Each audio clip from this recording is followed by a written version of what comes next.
दोस्तों आ गई है भर्ती केवीएस और एनवीएस की, जिसका था आपको इंतजार। दोस्तों अभी बिल्कुल ताजा ताजा नोटिफिकेशन आया है जिसमें बम्पर भर्ती आई है 14,000 की। और दोस्तों जो लोग भी लाइब्रेरियन की तैयारी कर रहे हैं उनके लिए तो सुनहरा मौका है। तो आइए जानते हैं इस पूरी भर्ती और नोटिफिकेशन के बारे में। और दोस्तों ये भी जानेंगे एग्जाम कब तक हो सकता है, हमारे पास कितने दिन है और हमारी स्ट्रेटेजी क्या होनी चाहिए। सबसे पहले दोस्तों बात करते हैं नोटिफिकेशन की। तो दोस्तों नोटिफिकेशन आया है केवीएस और एनवीएस के लिए, यानी कि केंद्रीय विद्यालय और नवोदय विद्यालय के लिए। दोस्तों अभी 14,000 भर्तों पर जो भर्ती आई है उसमें से हमारे काम की हमें जो चाहिए वो भर्ती है लाइब्रेरियन की। और लाइब्रेरियन में दोस्तों कुल पोस्ट आई है केवीएस के अंदर 147। छोटी पोस्ट नहीं है दोस्तों, इसके अंदर इतनी ही भर्ती आती है। और अगर आप जाएं नवोदय में तो लाइब्रेरी की कुल पोस्ट आई है दोस्तों 134। समझ रहे हैं आप। कैटेगरी वाइज हम अलग अलग बांटते रहेंगे। पहले तो हम टोटल पदों पर चर्चा करें तो दोस्तों बहुत अच्छा मौका है। अभी ताजे ताजे ईवीआरसी के एग्जाम चल रहे हैं, अभी आपको केवीएस मिल जाएगा, फिर नवोदय मिल जाएगा। बहुत अच्छा मौका है भर्ती को क्रैक करके अपना फ्यूचर सिक्योर करना। क्योंकि दोस्तों जैसा कि आप जानते हैं कि लाइब्रेरियन का पे स्केल बहुत ही शानदार होता है। 8वां वेतन आयोग भी लगने वाला है तो हो सकता है लाखों में खेलेंगे।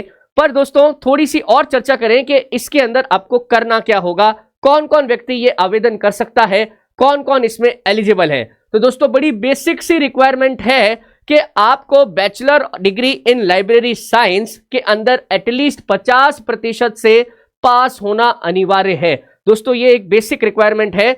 आपको किसी भी मान्यता यूनिवर्सिटी से 50% में बीएलएस की डिग्री लेनी होगी। सेकेंड चीज है कि आपको कंप्यूटर एप्लीकेशन की नॉलेज और working knowledge of Hindi and English आना चाहिए। यह भी आपसे वहां पर टिक करवाते हैं, आपका कंसेंट लेते हैं कि क्या आपको इसकी बेसिक जानकारी है, क्या आपको वहां टिक करना होगा। एक चीज ऑप्शनल है, डिजायरेबल है, experience of working in residential school for NVS. क्या आपको किसी रेजिडेंशियल स्कूल यानी कि नवोदय विद्यालय जैसा स्कूल कोई है और उसमें आपको कुछ एक्सपीरियंस है क्या, तो आप यहां पर मेंशन कर सकते हैं। तो दोस्तों सबसे पहले तो अपनी डिग्री को चेक करिए, 50% से ज्यादा आपके पास ग्रेजुएशन के पासिंग मार्क्स होने चाहिए। इंपॉर्टेंट डेट्स अभी नोट कर लीजिए। आज है 14 नवंबर और फॉर्म खुल चुका है। आप आज से ही फॉर्म को अप्लाई कर सकते हैं। 4 दिसंबर तक ये फॉर्म चलेंगे। 4 दिसंबर दोस्तों कुल मिला के टोटली 20 दिन का समय मिल रहा है। मुझे लगता है कि इस बार ये एग्जाम बड़े समय पर और निश्चित तय सीमा में ही होंगे, बहुत लंबा नहीं जाएगा दोस्तों, क्योंकि इस बार ये एग्जाम करवाने वाला है सीबीएसई। सीबीएसई दोस्तों 10th और 12th के बोर्ड भी करवाता है, उनका पूरा कैलेंडर और उनका शेड्यूल फिक्स रहता है। तो मेरे ख्याल से बोर्ड के एग्जाम के पहले या उसके कहीं बीच में इस एग्जाम की डेट फिक्स की जाएगी। संभावित तिथि क्या है वो मैं आपको वीडियो के अंत में बताऊंगा। दोस्तों 14 नवंबर से लेके 4 दिसंबर के बीच में आप फीस जमा करा सकते हैं। इसके बाद फीस एक्सेप्ट नहीं की जाएगी। जो 14 नवंबर से 4 दिसंबर याद रखिए फॉर्म भरने की डेट है। दोस्तों साथ ही साथ आप देखिए इसकी पे स्केल आप देखिए, अगर कहीं मोटिवेशन नहीं मिल रहा है तो इसे देख के आपको मोटिवेशन आना चाहिए। क्योंकि अभी जीवन का सबसे बड़ा मोटिवेशन दोस्तों जेब में आने वाली कमाई है, वो भी हर महीने आने वाले 60 साल तक जब तक आपकी उम्र होगी। तो देखिए लेवल 7 की मैट्रिक्स है जिसमें 44,900 से 1,42,400 तक आप पहुंच सकते हैं। इसमें एक बात और है दोस्तों, ये बड़ी देखने वाली बात होगी कि आप अगर फॉर्म भरना चाह रहे हैं तो आप अपनी आयु भी देख लीजिए। 35 वर्ष से ज्यादा वाला व्यक्ति इसमें फॉर्म नहीं भर पाएगा, बशर्ते कुछ रिलैक्सेशन मिलता है एज में। बट एक बार मान के चले कि 35 साल इसकी एज है, परंतु जो छूट मिली है वो छूट मिली है schedule caste and schedule tribes को 5 साल की। अर्थात अगर कोई एससी एसटी कैंडिडेट है तो वो 40 वर्ष की आयु तक ये फॉर्म भर सकता है। ओबीसी को छूट मिली है 3 साल की, अर्थात वो 38 वर्ष की आयु तक ये फॉर्म भर सकता है। और वीमेन इन ऑल कैटेगरी, किसी भी वर्ग की महिला को 10 साल की छूट मिली है, अर्थात वो 45 साल की एज तक इस फॉर्म को भर पाएगी। समझ रहे हैं आप। तो अपनी अपनी कैटेगरी चेक कीजिए और 35 में उतने वर्ष जोड़कर देखिए आप अभी कहां पर स्टैंड करते हैं। जनरल कोई कैंडिडेट है, इवन दो ईडब्ल्यूएस भी है, तो भी आपको 35 साल की ही एज मिली है, इसमें रिलैक्सेशन नहीं है।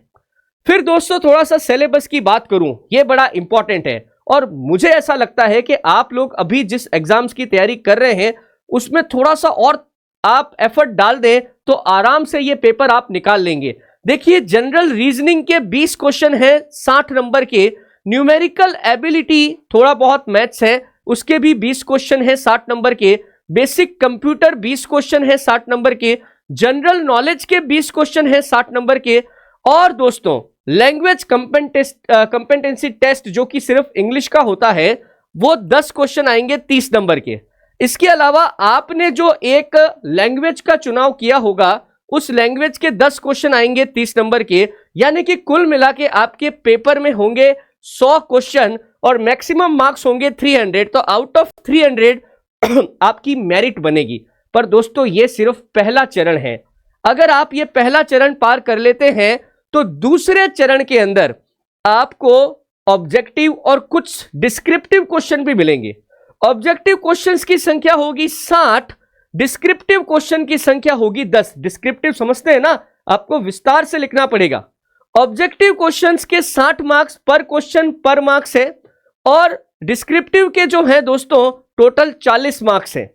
तो कुल मिला के नंबर ऑफ क्वेश्चन माने तो 70 और टोटल 100 में से आपकी क्या बनेगी, मेरिट बनेगी। यानी कि दोस्तों टीयर 1 पहले पास करना जरूरी है। पहला ध्यान तो हम टीयर 1 पे डालें तो टीयर 1 में आपके पास मैथ्स, रीजनिंग, जीके, इंग्लिश आपके पास आ रहा है और कंप्यूटर नॉलेज। अच्छे से आपको इसकी तैयारी करनी पड़ेगी। और दोस्तों इतना जीवन भर का कोई वादा कर रहा है इतनी अच्छी तनख्वाह का, तो कुछ महीनों की तैयारी हमें बुरी नहीं लगनी चाहिए। एनीवे, यहां पर मैं आपको बता दूं कि आपकी जो फीस लगने वाली है फॉर्म की वो कितनी है। दोस्तों लाइब्रेरियन का अगर आप फॉर्म भर रहे हैं तो आपकी एग्जामिनेशन फीस होगी 1500 रुपए और इसमें एक प्रोसेसिंग फीस भी रहेगी जो कि होगी 500 रुपए। तो टोटल ये 2000 रुपए का फॉर्म है।